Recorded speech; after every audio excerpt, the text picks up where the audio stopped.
He already has 5 Coolangatta Gold trophies in the cabinet, but don't be surprised if Kane Eckstein returns for a shot at back-to-back Goldie Classic titles. Great crowd and great people. Everyone's really, really nice, and that's why I do the sport. I love the sort of community aspect of surf life saving, and this is pretty much it right here. Isaac Morgan was the first Hunter athlete across the line in an event that's close to his heart. Goldie was just such a good friend to everyone, even though he was a really old bloke. He just related well to you, and he'd do anything for you. So to put yourself through 2 hours of pain for him, it's nothing really. Now based on the Gold Coast, Michael Booth finished third. The former Swansea Belmont competitor loves coming back to a stretch he knows well. I think it's awesome. I think there should be more races like this on the calendar. I think it's only one sort of long distance race that has any stature in Australia at the moment, and this is coming up to being like, it should be coming up on par in the next 5 years, I think. Moving indoors, and Broadmeadow Basketball Stadium hosted the first ever Australian Cheer Elite Championships on Sunday. More than 700 competitors, including teams from Newcastle, Maitland and Muswellbrook, showcased different styles in front of judges from the US and across Australia. Finally, to Honeysuckle, and everywhere you looked, someone was doing something crazy on wheels over the weekend. 64 skateboard pros took part in an extreme event, throttling down the border cross stunt course. American Brandon Tizen took out the overall title.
It's the race that stops the schoolyard, the second annual Carrington Public Cup, complete with a fashion parade and makeshift race. Awesome, this is the first time I've actually won the Carro Cup. Yeah, all women's team, go girls! Yeah! Pupils dressed in red and yellow, with all funds raised going to the Rural Fire Service. A terrific fundraising day and lots of fun along the way. For slightly older punters, bigger and brighter were a sure bet. Melbourne Cup's all about colour, so I believe you have to make it bold. I've got cornrows underneath it. I've kind of sewn the headpiece in. It's got some donuts, some wire, a bit of hot glue, and voila. So ladies don't have to spend too much to look amazing? Apparently not. Some were just as confident with their race tips. Faulkner. Any reason? I liked him in the Caulfield Cup, and I think he'll run the distance. Others not so much. Have you got your eye on for the big race today? I don't know. And the day's not just about the horses. Camel racing proved a spectacle at Broadmeadow. But someone's always got to come last. Georgina Smythe, NBN News.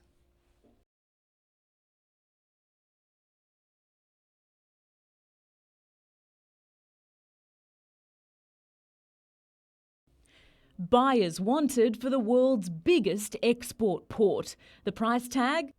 Upwards of $700 million. The studies have been done and the 99-year lease of Newcastle Port has been given the green light. There's been a lot of interest to date, particularly from Australian superannuation companies, and I'm hopeful that we'll get an Australian company that looks to take this long-term lease up. The successful bidder will walk away with more than 700 hectares of land, along with all port-owned roads, rail and wharves. Exempt from the sale is Nobby's Lighthouse, the move designed to ensure the historic headland isn't shut off from the public. It is a very, very fundamental community asset, and we've been working closely with the council and Newcastle now to make sure that we retain that and run it.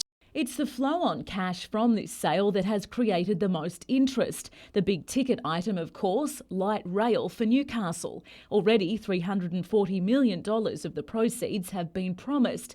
But with talk the sale could fetch as much as $1 billion, there are calls for the region to receive the lot to fix critical infrastructure. The Toole Street Bridge, the Singleton hole in the wall, better connection to the Golden Highway and also the Scone rail level crossing. The Newcastle port is the Hunters Port and the region should retain most of the proceeds from that. Kate Haberfield, NBN News.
It's a parcel of land that has sparked concerns about the town's brand. The town is very proud of its rural nature, and to despoil the front entrance to it really takes away from a lot of the tourist potential. Dungog locals are worried that if the Hanley Creek site is rezoned, it will pave the way for a proposed housing development they believe will impact on the area's country atmosphere.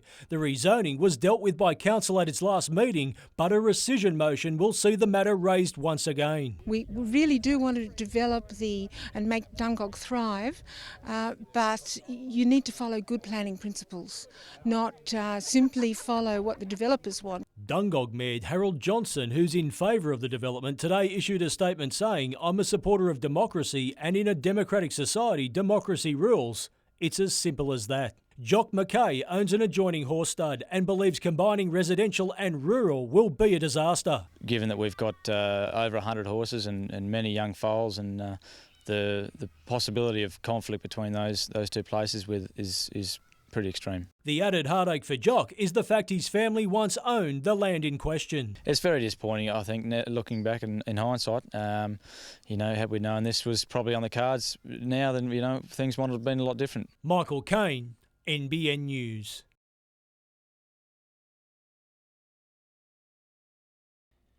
If reports are true, the Knights and Jets finances could again be in the headlines. A rumoured split between Nathan Tinkler and his wife could see their futures settled in court. It's not something that we even talk about. You telling me now is the first I've heard of it, so from our point of view it's not an issue. And regardless, the head of the FFA has already given assurances the Jets would be in safe hands. Mark Birighitti has been a popular topic himself in recent weeks. 2 clean sheets already this season. Coming back from the Socceroos, when I was in China, it definitely gave me a real buzz, and I'll be honest, I come back a totally different person. I was just more confident. And ahead of the Reds game this weekend, he's revealed his quest to get back in the green and gold. With the new Socceroos coach there at the moment, if I keep performing the way I'm going, I don't see no harm, in getting called into another camp. And there's a lot of good goalkeepers out there, and you never know, injuries and that, door might open. The door opened for the Jets against the Central Coast, and coaching staff are now hoping that maiden goal will work wonders. Big part of all sports is confidence in yourself and confidence as a team, and it takes sometimes a little bit of time to build that up. As for the man they want up front, Emil Heskey is no certain starter against Adelaide. Today was the harder day of the week, so we'll give him tomorrow off and see how he pulls up from that. Ben Kantorowski is another injury concern. He missed today's training session due to a groin strain.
Why would anyone want to leave something like this? Nothing better, honestly, just close to the beach, good fun, good people.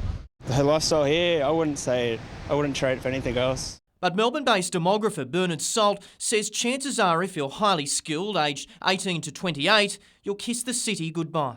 I mean, being here, it kind of gets a bit the same all the time. There's the benefit, if you like, the spin-off of being next to a major capital city, but there's also a disbenefit where young people want to leave. Mr Salt told those at a regional development lecture today that where those young people go, so too do the dollars. I'm sick of Sydney. Start investing in the cool parts of Newcastle. He believes Newcastle has the goods and the skills, but what it doesn't have is the right jobs. I don't think there's anything you can do to stop that. You can't make Newcastle, as exciting as the entire world. I think that as the city grows and the population increases, there will be enough critical mass for things like creative industries to grow, sporting events to grow, and we will see more here to keep young people in particular occupied. And until then, the numbers man believes it's our attitude that needs adjusting. Celebrate the community, the culture, people that have a go locally, rather than celebrating those people that leave and go to Sydney or London, New York, Shanghai, Mumbai, and being proud of them over there. I want to be proud of them here. Nat Wallace, NBN News.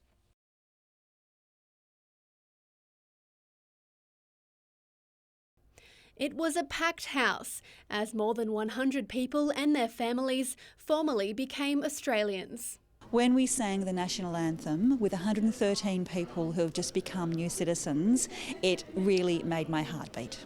For many, the process of obtaining citizenship was a long one, but worth the wait. The citizenship now means I can vote, I can have my say in Parliament and whatever, so that's the most important thing. And my 4 sons kept saying, "Mum, it's time. We're all Aussies, it's time." And they were saying, "Don't worry, they'll give you thongs and a stubby holder at the ceremony." Lake Macquarie's largest ever citizenship ceremony, showing the city and its mayor are popular with new Australians. And for these families, there are now new opportunities for the next generation. And you've got the youngest new citizen here today? Yes, we do. They say, yes, she's 2 years and 6 months. It would be a better future for her. Even if they're not entirely sure what all the fuss is about. Georgina Smythe, NBN News.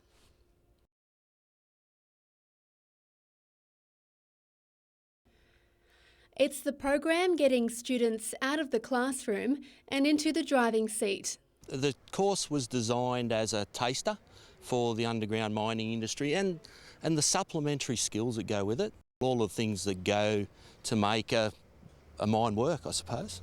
The 5-day course aims to give students an edge in all trades. It's driven at the mining industry and underground specifically, but it also goes across the construction and infrastructure type of industries as well. It's a less intensive version of the proper adult training program, offering 17-year-olds, soon-to-be school leavers, invaluable on-the-job experience. So how was it driving the truck? Oh, it was very, very hard, very different. Never experienced anything like that before. It's been a challenging year for the mining industry, with falling commodity prices, rising costs and job losses, and that hasn't gone unnoticed. I actually was hoping to get an apprenticeship out of this, but they the mining industry is kind of going on a downfall now, so they're not really offering out apprenticeships, but it's a good thing to put on your resume. An assessment of the program is due in the coming weeks, with more placements to be rolled out next year. Georgina Smythe, NBN News.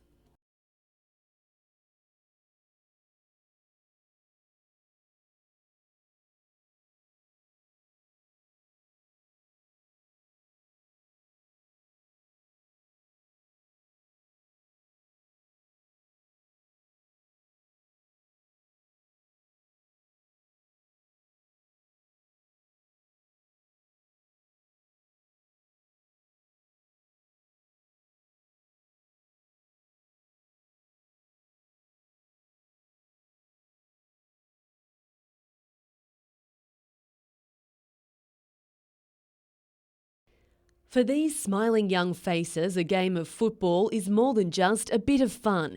They have special needs that make participating in team sports a little challenging. But thanks to the husband and wife duo of Alex Threadgate and Alex Mallam, they've just finished their first season with a new club called Maitland Football for All. To see them by the end of the season, calling each other's names and passing within the team and helping each other set up goals, and actually towards the end of the season we're scoring a few goals regularly. So I guess for us, from a club point of view, that was one of the highlights. The club has now been credited with changing the lives of these children, instilling confidence and fostering new friendships. For Alex, establishing the club alone was the fulfilment of a dream. He never thought he'd be rewarded for his efforts. But the pair were recently named Hunter Valley Football's Volunteers of the Year.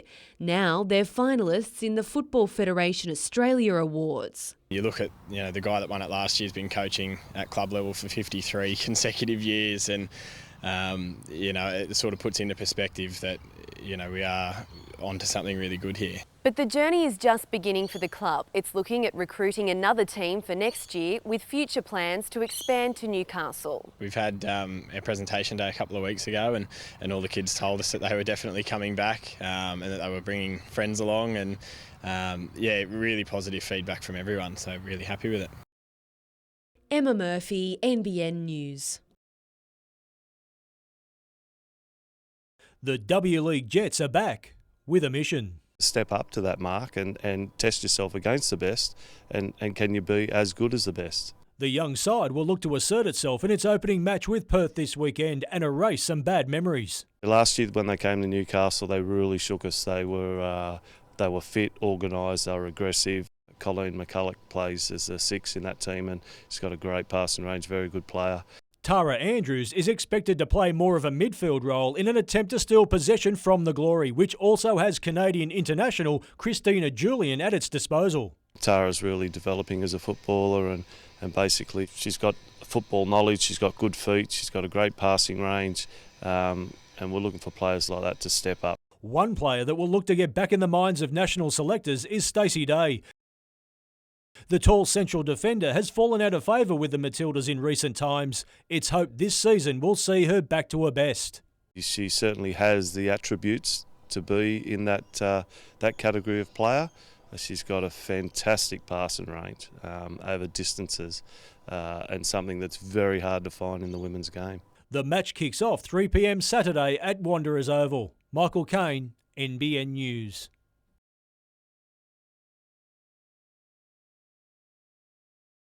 Ready to star on a very big stage.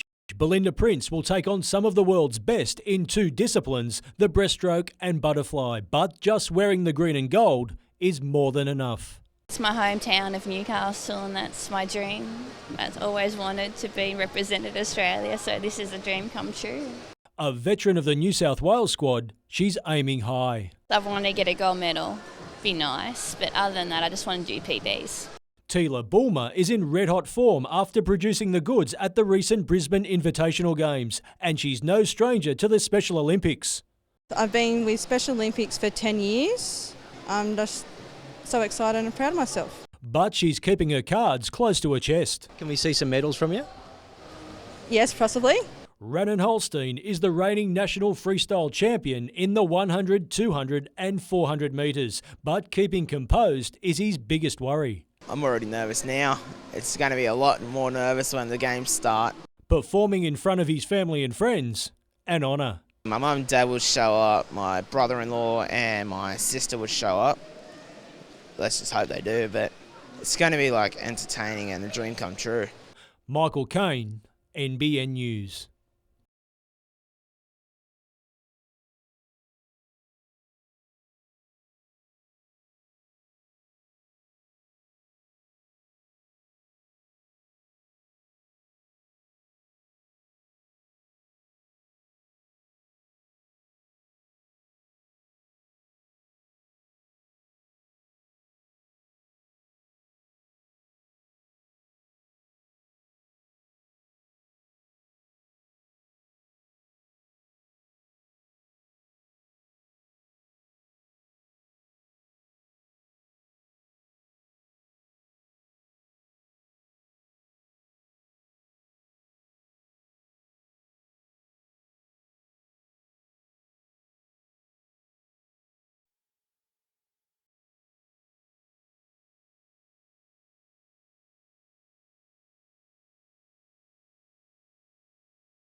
Pressure cleaning, sweeping and weeding, a morning of long overdue TLC. It was once among the most beautiful buildings in Newcastle, but the post office has been deteriorating since 2002 when it was sold by Australia Post. As a follow-on to the great work that CityServe have done with the surf clubs, they've now volunteered with some help to get the post office cleaned up for Christmas. The fencing will be taken down until mid-January. The murals covering the windows will soon be repainted and Christmas lights erected. The grand old dame getting a facelift. We love the city, and so when we've got fences coming down around iconic buildings like the post office, and then we've got community involved, we've got lights happening, Christmas, there's a season that we can celebrate together, and so I think it's sensational. Purchased by the former state Labor government in 2010 for $4.25 million, millions more needs to be spent to erase years of neglect. According to a spokesperson for the Land and Environment Court, a judgment date should be set next week with a finding on the native title claim for the site possible by Christmas. Meanwhile, weeds are the only things advancing at the Newcastle Bowling Club site. Tim Owen says he's frustrated a decision on the redevelopment has again been delayed. It's headed back to court in late March. Hopefully this will be the last one. It goes back to the Land and Environment Court. One way or the other, it'll either get built or it won't get built, and let's just move on. Jane Goldsmith, NBN News.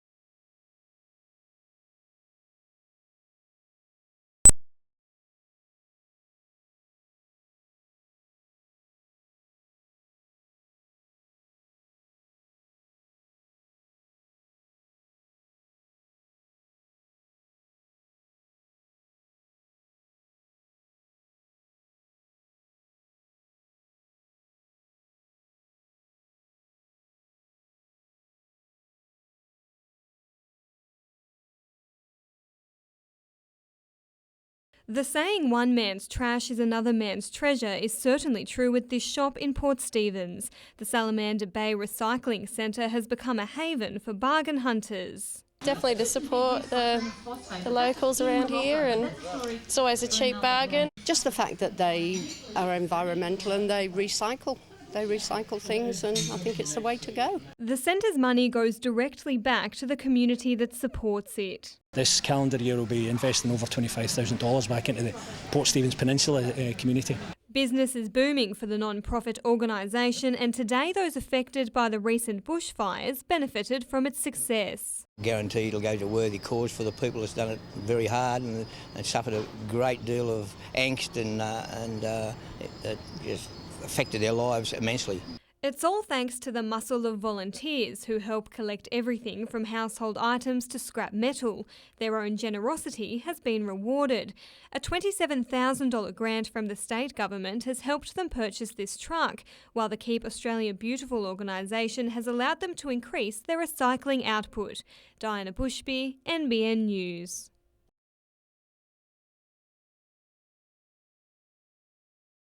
For 14 years, Professor Phil Hansbrough has been researching respiratory illness. He, along with a team from the University of Newcastle, are leading the way on evaluating the link between tobacco smoke and emphysema. It's strengthened a collaboration with Harvard Medical School, and for his work, he's now received the HMRI Award for Research Excellence. It was a real exciting moment for us, for me and for my group. It's a real recognition for all the work that we've been doing over the last few years. It comes as the prevalence of the disease continues to rise. It's the fourth leading cause of death worldwide, and its economic impact in Australia is estimated to exceed $98 billion.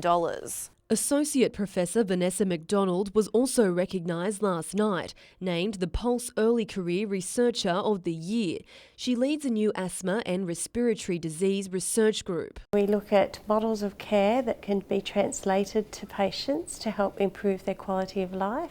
They're big achievements on small budgets when you consider the National Health and Medical Research Council's project grants tally just 1/10 of the average annual profit made by a big bank. The amazing stuff that researchers can do in Australia with that small amount of money, or relatively small amount of money, is really amazing. Emma Murphy, NBN News.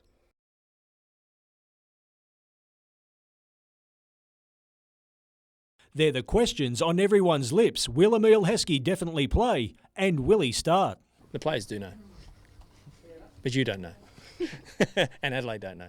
I don't really know. We'll see as it gets a bit closer, but, it'll be good for him to start. The Jets were close to securing maximum points against the Mariners last weekend, but squandered a 2-goal lead while still playing 3 defenders at the back. It's a philosophy the coach will stick with. I'm not one to try and park the bus. I mean, that's not in their nature in the way that I think the game should be played, but at the same token, you've got to still be able to keep your goal intact. The Jets will leave for Adelaide with a squad that features Heskey, and it's expected veteran Michael Bridges will start again off the bench. Adelaide is coming off 2 losses on the trot and faces a side that boasts a former Hindmarsh hero keen to haunt his old club. There's a lot of weaknesses in their defence, so maybe we can get in behind them and pinch an early goal and then put them under pressure. So they play good, attractive football, so hopefully we can break them down. The Reds will see the return of potent goal scorer Bruce Jitte from injury, and they also have a former Jets hero. Yeah, he's back. He played youth game last week. So it'll be good to be back on the park with him, and I'll be up against probably Tarek Orich, one of my good mates as well. Michael Kane, NBN News.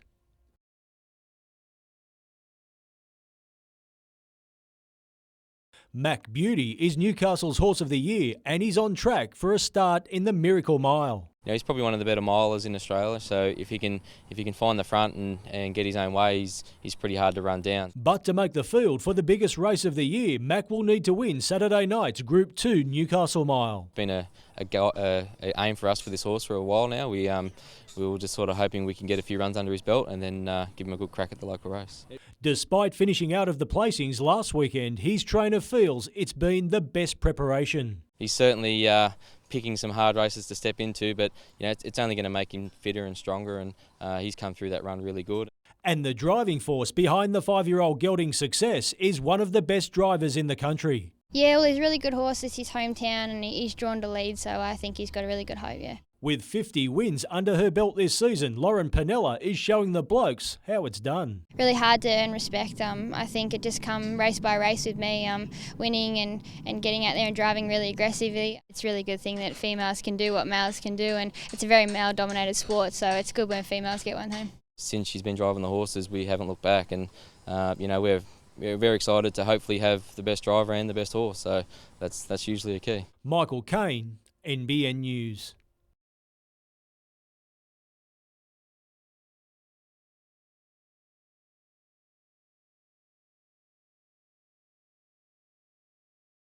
It's about giving it a try. That's the main thing, is signing up, giving it a go, and I'm sure they'll appreciate it when they finish.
The plan to bulldoze and rebuild Belmont Police Station has been bogged down by council, and despite their cramped conditions, officers are still getting on with the job. Conditions down there at the moment are just atrocious, and so hard for them, and it's really needed urgently, and the sooner we get it up and running, the better.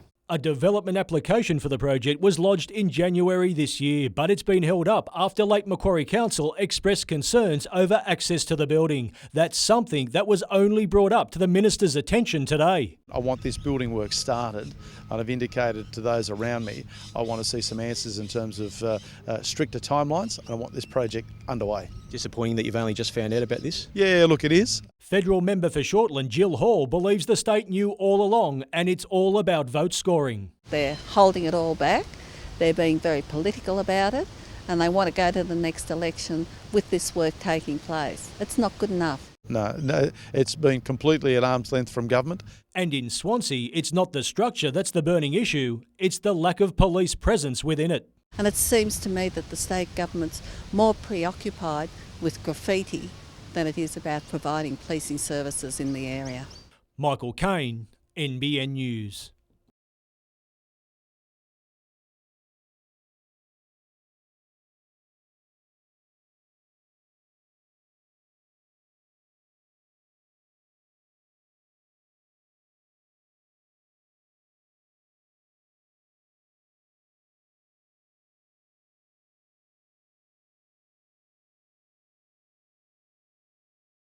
He's also donated his organs to save the lives of 3 little babies. So I guess that means his spirit will live on, and he's our little hero for doing that.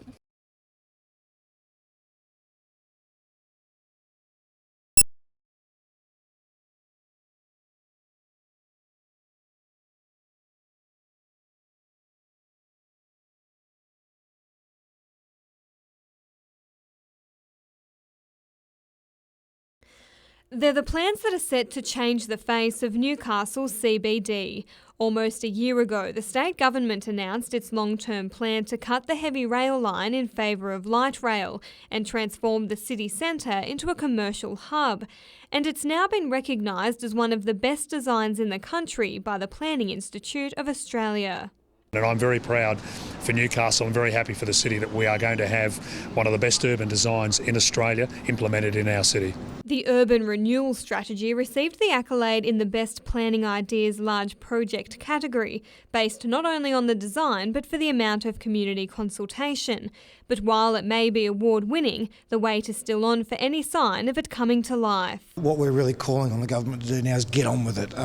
It's time to put the pens down and get the shovels out. A sticking point is where the light rail will run. Initially slated to run along the heavy rail corridor, the Property Council has called for it to run through Hunter Street, with a main interchange at Broadmeadow. Decisions will be made by Cabinet in terms of the routing of the light rail system to suit the design. But it's hoped work will begin soon, with the plans expected to face Cabinet before Christmas. I guess we can look forward to some construction, some activity and some real meaningful change in the city rather than just plans sitting on shelves. Diana Bushby, NBN News.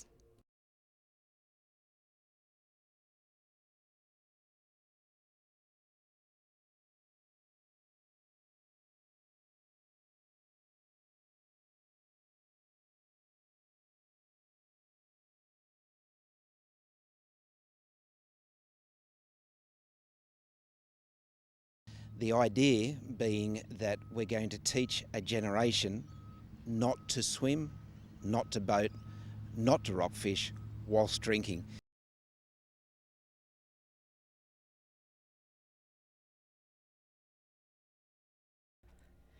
The first thing you need to know about geocaching is there's more to it than meets the eye.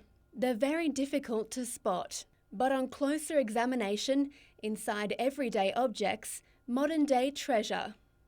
It's a lot of fun. It's interesting to sort of talk to people about it that have no idea that it even exists. It's fun to sort of see people's faces when you take them caching and they realise that they've walked past a cache several thousands of times. The unusual sport came to be when GPS satellites were upgraded in 2000, meaning anyone in the world could now pinpoint their location or the location of an object. They use multi-million-dollar equipment to go finding Tupperware in the bush. So, you know, it's one of those things where technology, instead of keeping people sort of indoors behind a computer, sort of takes them outdoors. Once the cache has been located, it's up to the geocacher to retrieve it without attracting the attention of the general public, otherwise known as muggles. But the caches are more than just buried treasure. Many of them are hidden to reveal landmarks or historical places. You go to places that you don't know exist. They're off the beaten track, but all the locals know where all the good places are, so they put caches there for you. And this is certainly off the beaten track.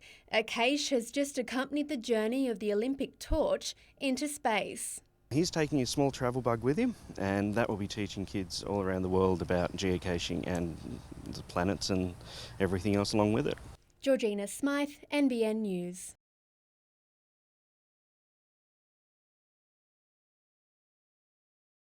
In the prime of her life, Karen Salmon was a talented athlete, admired for her determination. That's the second time that she won the Currabong Half Marathon. She won that twice. Now at 64 years of age, she's just as driven, but with a stronger motive to fight the disease taking over her body. Huntington's disease is a slow, progressive neurological condition, stripping sufferers of the very basics many take for granted: the ability to move, think and feel. And there's no cure. Karen is totally reliant on me, and if I was to pass on, Karen would be in dire trouble. I hated it. And then the specialist told me to keep up the running. And I thought, rightio. There was this fellow in America, and his name was Scotty. And there was a photo of him finishing a triathlon. And I thought, rightio, if you can do it, I can do it. Michelle O'Brien was just 15 when her mother was diagnosed with Huntington's. Her life changed forever. Over the years, we all knew that we had a 50% chance of inheriting the gene from mum. So my brothers and I all got tested at different times. We sort of took it in turns, one after the other. And so all three of my brothers carry the gene for Huntington's, so they will get the disease, and I didn't carry the gene. But while her loved ones were relieved for her, Michelle didn't share the same happiness. Something that I can't really put into words, because it's like everybody in your family is going to get sick and die, and you've somehow skipped out of that. Social worker John Conigan from Hunter Genetics supports those who decide to be tested for the disease.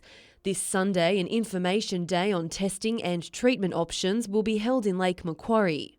Those people who can at least be willing to talk about, the anguish or the uncertainty which they face, I think is helpful for them.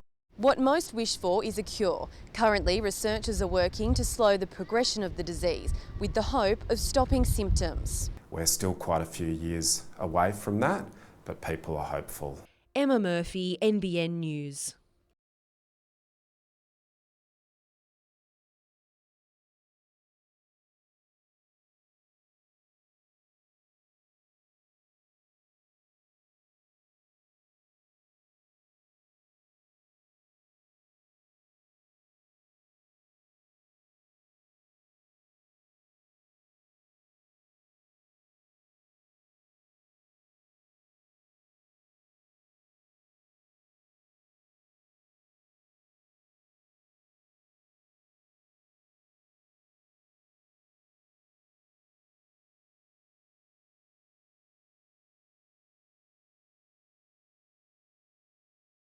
It's the most anticipated comeback of the season so far, but it's not just Jets fans who are keen to see Emil Heskey back on the pitch. I think I want that he play, because if he play make value to the league, and I want that the best players in the world come to here to play, because in this moment the league will be more strong. The Adelaide mentor has drawn plenty of praise for his side's attacking style, but like Newcastle, the possession-based game hasn't yielded the best results. It's clear what both clubs desperately want. Every single game I expect it to win, because this is the objective. If not, we are in a not good way. Meanwhile, W-League Jets coach Peter McGuinness has unveiled his lineup for tomorrow's opening round clash with Perth. McGuinness will start with his most experienced players. And finally, several of the best female players in the Hunter will be looking for a new club, after Lake Macquarie City announced this afternoon it doesn't intend to field sides in the 2014 Women's Premier League. Northern New South Wales Football says it will do what it can to ensure the competition contains 6 teams next year. Mitchell Hughes, NBN News.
He was the most laid-back character I've ever met. He was a great guy, a bit of a gentle giant. But as far as the basketballer goes, he was well renowned as a three-point shooter, but he possessed all the skills. He could pass, he could handle the ball. He holds the record for the most threes in the NBL. He shot 13 that day against St Kilda at Swan Hill, country Victoria. But he shot on half time was very special. We threw the ball to him in the corner. He caught it, threw the ball behind the backboard, nothing but net.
Like any other 6-year-old, Ellie McCloskey is bounding with energy. Go Ellie! But this bubbly little girl hasn't had an easy start to life. Ellie has juvenile dermatomyositis. It's a really rare autoimmune disease. It affects roughly about 3 kids in every million, and it's chronic, there's no cure. Ellie was diagnosed with the condition 2 years ago after her mother Amy noticed a blush on her cheek that just wouldn't go away. Finally, after 9 months of visiting doctors, a dermatologist gave the family an answer they would never have dreamed of. It was hard. It was I went home thinking, okay, we've got a plan, we're going to Sydney, we've got action now. I've been pushing for action for 9 months and having nowhere, nothing to base anything on. But to go home and actually Google and find links and sites and Mayo Clinic and things like that, and then it was a bit devastating really. It was really tough. The condition attacks every muscle of Ellie's body and her time in the sun needs to be limited, with UV light a trigger for some of her symptoms. And if that wasn't enough, the raft of medications she takes causes mood swings, sleeping difficulties and nausea. But you won't see this little daredevil slow down. And neither will her family, with Amy helping to create the charity JM Joey's to raise awareness of the disease, help find a cure, and connect families who may have never made contact with another child with the disease. It'd be great if people could get in touch with JM Joey's, even if they're, had it as a kid and are in remission now. They're the stories you want to hear. While the fight may be far from over, this brave little girl is living life to the fullest. Statistics say that a third of kids get better, they get a sustained remission and they'll never relapse. That's what we're gunning for. Diana Bushby, NBN News.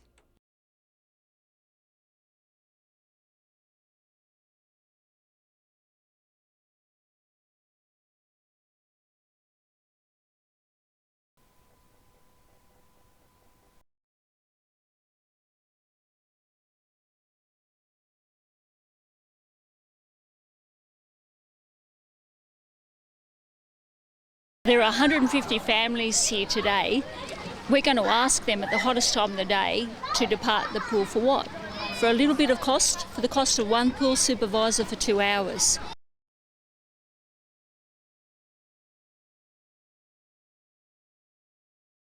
It's a festival where the sky is always the limit.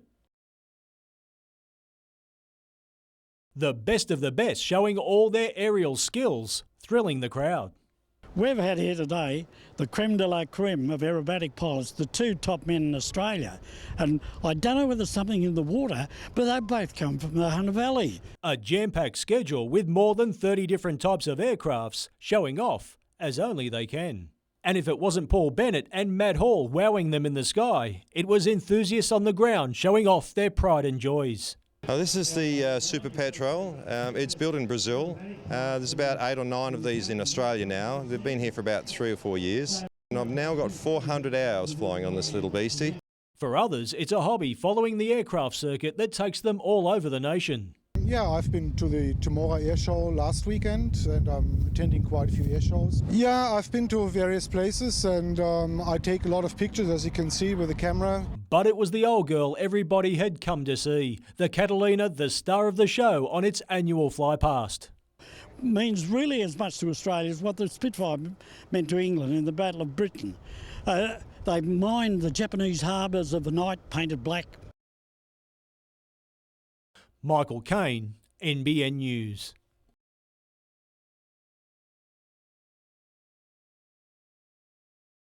By the age of 31, Peter Gallagher had been diagnosed with brain cancer 3 times. Struggling in his last few weeks of life was the hardest to watch. Being brought down to he couldn't do hardly anything. He was able to process words and communicate and things like that. So it was, very sad. But he was determined to stay alive long enough to at least meet his daughter Amelia. And her mum will never let her forget her dad. She has a little book with just about her dad that Danielle made up, and there's photos everywhere in the house and we always talk to him. So she really knows who her dad is. In his honour, the first regional Walk for Life has been organised. The event will start at Birmingham Gardens tomorrow in an effort to raise money for Accelerate treatments for brain cancer. There's hardly any treatments going on and they only get a little bit of money from the government, so anything will help. It's hoped the walk will one day become as big as Sydney's, which saw an overwhelming turnout last weekend. And his brother Chris believes Peter won't be far from the action tomorrow. He's always looking down. You can just tell there's different things that happen, strange things, and you can just tell he's about. Michael Kane, NBN News.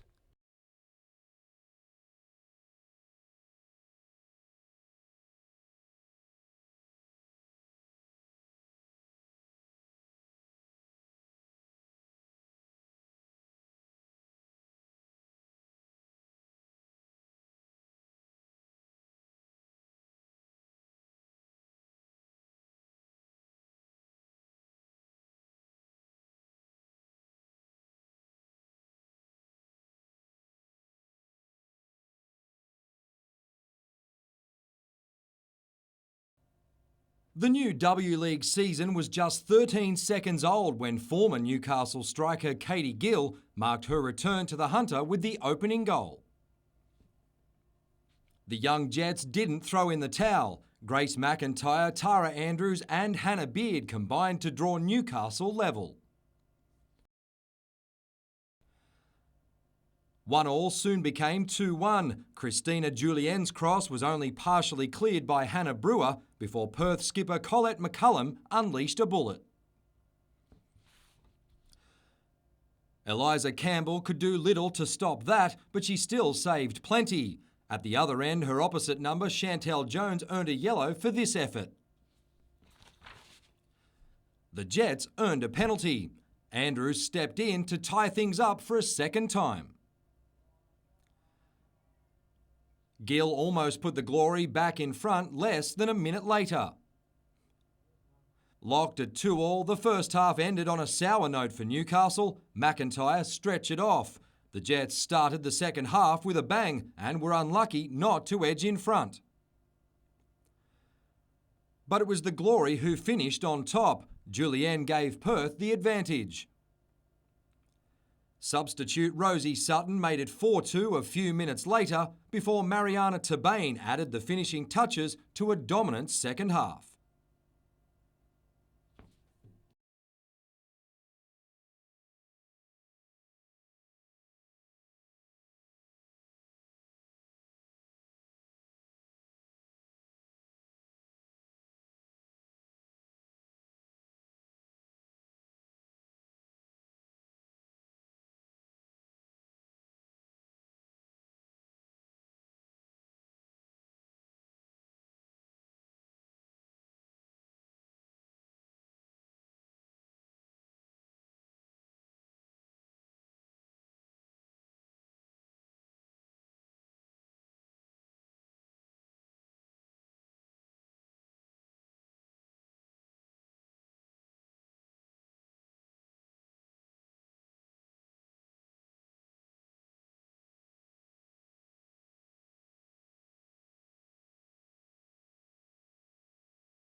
More than 12 months after the state government claimed to have heard our frustration, the Hunter is still waiting for a solution to gridlock at the Adamstown rail gates. If it's doing it 10, 15, 20 times a day, you've got to develop a good sense of patience after a while. Sometimes I've sat here for 20 minutes and with not a train in sight. The answer to this long-running problem has been promised in a report which, according to the state government's own website, would be out by June this year. I'd need to get advice from the Transport Minister in terms of their delays. Studies show the number of freight trains using this track will double in 20 years. There's been rumblings of an alternate Fassifern route to stop delays, and while successive governments have said there was never the money to build an overpass, perhaps now there is. Newcastle Port is the Hunter's Port, and there's a list of priorities that is going to add value to the region. The state government has only guaranteed 30% of the expected $1 billion sale of the Newcastle Port will come back to the region. Look, the significant investment that we've made, financial investment that this government has made in Newcastle and the Hunter, No one's ever seen that before. If this situation existed in Sydney, it would have been fixed a long time ago. In fact, this problem would never have occurred. And with a state election around the corner, there's plenty waiting in line for something to happen. So much talk and so little action. Yeah. Who's got the guts to do something about it? Nat Wallace, NBN News.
With one win away from home in 13, the Jets went in as underdogs, but created the best chances. Nathan Burns couldn't get past Tarek Elrich. Andrew Hoole's header put Adam Taggart in on goal.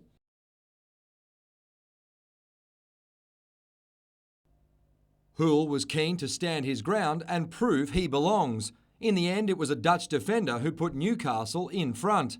Hoole and Taggart combined again after the break. This time it paid off.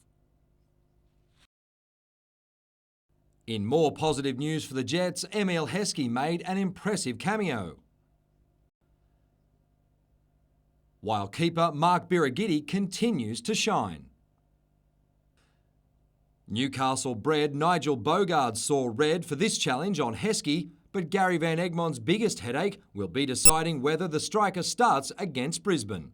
Again, it's about rewarding people who've done well. But again, Emile's our marquee, and we'll have a look.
I haven't run that quick in a long time.